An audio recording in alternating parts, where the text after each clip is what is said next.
The sixth word of Jesus spoke from the cross. According to the Gospel of John, it is finished. Let us pray. Heavenly Father, we come before you this morning as you are seated on your mercy seat, Lord. We stand today not because of our worthiness, but Lord, we will able to approach your throne because of what Jesus has done on the cross for us. So Lord, we stand before you, claiming your precious blood, that we are made worthy in your sight this very morning. We thank you, Lord, for using my life as your vessel to speak your words, and we pray that your people will be able to receive the rhema of your word, your revelation, Lord, as the Holy Spirit will speak to their hearts. We thank you and we bless and we glorify you, Lord, today. This all we ask and pray in Jesus' name. Amen and amen. The sixth word of Jesus is found in the book of John, chapter 19, verse 30. Ug ang iyahang pulong ng Ginoo. When he had received the drink, the wine vinegar, Jesus said, "It is finished."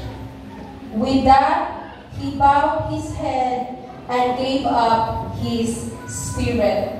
So, ining tulo ka pulong mga igsoon nga i-declare ni Jesus while he was hanging on the cross. Ang context ani nga last words, i-translate ni siya sa Hebrew. Ug ang pasabot ani is halam. Everybody say halam. So, it means completed or accomplished. So, kung mayroon ka o kumpleto na accomplish na, there is a plan, there is a goal, or there is a specific mission na dapat makumpleto or ma-accomplish. Kini po nga words, i-translate ni siya sa Greek, o ang equivalent niya ani is tetelestai or tetelestai, meaning to bring to an end, to finish or complete. So, parehas anang na mga marathon, na mga race car, na mga competition, dili lagi na kasi sila dagan. At the end of the line, na doing work na makitaan din ha sa unahan. Finish line. Human na. So, the cross was planned by God. Ang pag-crucify ni Jesus dito sa cross sa Calvary, wala lang mo siya nangitabo tungod kay kagustuhan sa mga tao na i-crucify siya dito sa cross. But it was planned by God from the beginning of the world. Wala pa lang gusto ang kalibutan, giplano na nindaan sa Ginoo. Kaya ang Ginoo gyud siya. Kaya ngano, nakakita siya unsay mahitabo sa unahan. Nakita niya nga ang tao makasala. So ang ebidensya ng mga igsoon makita din sa 1 Peter chapter 1 verse 20. He was chosen, and we are referring here sa him, only si Jesus. He was chosen before the creation of the world, but was revealed in these last times for your sake. Para sa imo sa ako. So, kung sa ako ang context mga igsoon nga, ang Holy Trinity, nag-abot sila, nag-istorya sila, mao ni atong plano, nakin-anak ko sa unahan na ang tao makasala. Pero dili ko musugot na ang tao buhat ko lang sa impyerno. Gusto na ko nga ang tao makasinati sa akong gugma. Gusto na ko ang tao ma-save.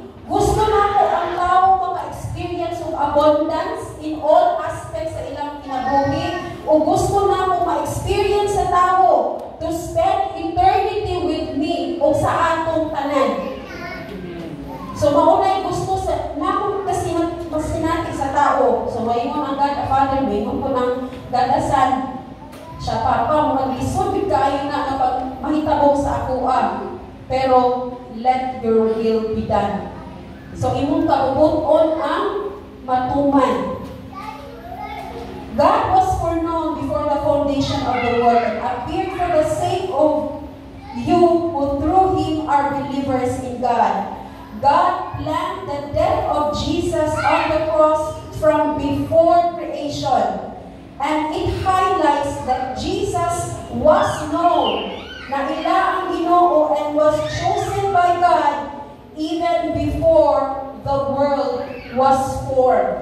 Ila na ning giplanong tanan na mahitabo ni nga musuffer si Jesus. O mao ni siya ang iyahang declaration that it is finished. Unsay ipasabot ana, what is the implication ana nga declaration ni Jesus? It means He is declaring to the Father that, Father, mission accomplished. The redemption and the salvation of humanity through my sacrifice on the cross has been completed. Although nilingon siya na, Father, why hast thou forsaken me? Kay tao siya. Nabatik niya unsa ang grabe ng kasakit. Kung kita ang nasa iyang shoes, mga igsoon, dili malalim. Bunalan ka. Tamayon ka. Nya, ingon anay buhaton sa imuha, pero ni-stick yun siya sa mission. Ni-obey yun siya sa iyang Father na iyang i-fulfill ang ilang plano before the creation of the world. So mga igsoon, what is the importance? Unsay importansya atong declaration? 3 words kay declare ni Jesus na it is finished. It is finished because God has bought us and redeemed us by His blood. Wala ka gi-redeem, pinaagi o kwarta. Wala ka gi-redeem, pinaagi o gold. But you are bought by the blood of the Lamb of God. The member of the Godhead, nagpakamatay nimo o nako, lang tawad na yung tapad. Special din na sa Ginoo, kay ngano, dili basta-basta ang ibayad sa Ginoo, anak niya. Dugo niya, mga igsoon. According sa Acts chapter 20 from verse 28, kailangan mag-shed din ng blood because in Hebrews 9:22 nag-ingon, there is no forgiveness. Walay kapasayloanan sa sala without the shedding of blood. And through the blood of Jesus, we have made atonement.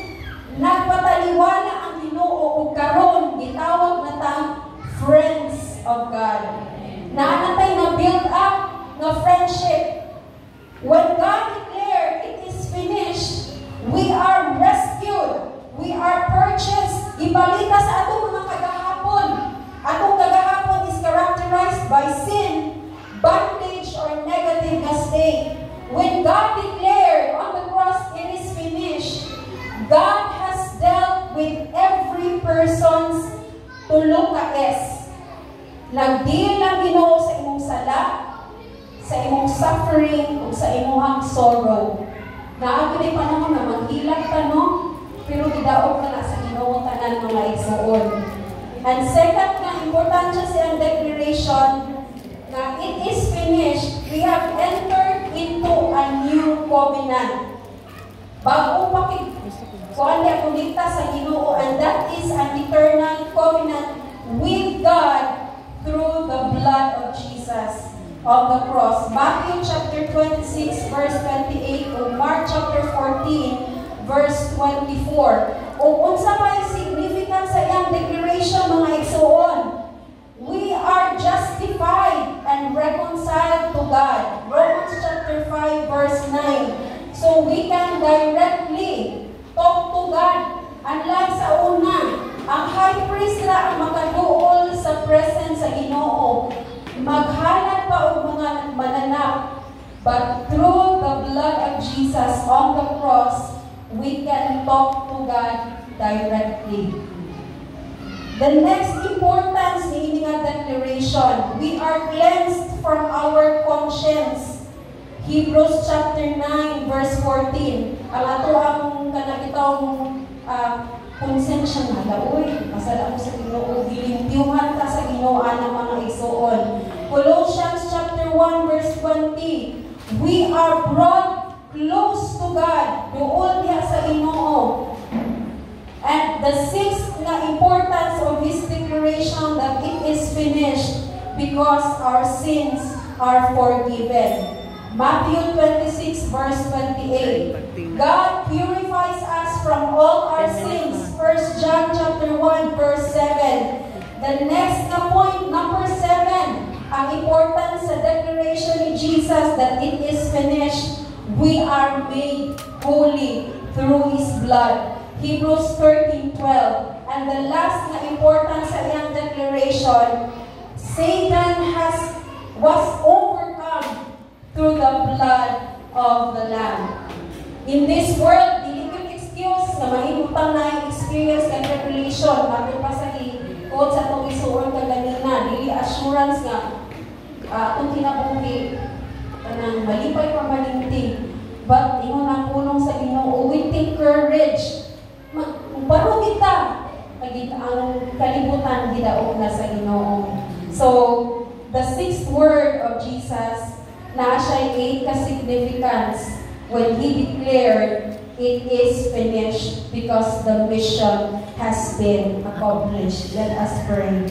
Heavenly Father, salamat kaayo Lord sa pagkamatay dito sa cross of Calvary. What a price, Ginoo, nga akong nadawat. Allow us, O God, to be thankful every single minute, Ginoo, sa among kinabuhi. Nadili namo sayangan ang imuhang pagpakamatay sa cross. We will, O God, obey and respond to your call, O God. Salamat kayo, Ginoo, for the message that we received. And we appreciate, Lord, the sacrifice you have done on the cross for us. Lord, salamat sa opportunity nga imong gihatag kanamo that we have been saved, we have been redeemed, and we will be able to experience the abundance that comes from you. And Lord, help us every single day that we will be able to spend eternity with you, Lord. Kauban ang among mga anak, bisan man ang membro sa among pamilya. Salamat kay sa imong pagabuhaton ug ihatag namo ang tanang dungog ug pagpasalamat diha kanimo sa pangalan sa Amahan, sa Anak, sa Dios, sa Espiritu Santo. Amen ug amen.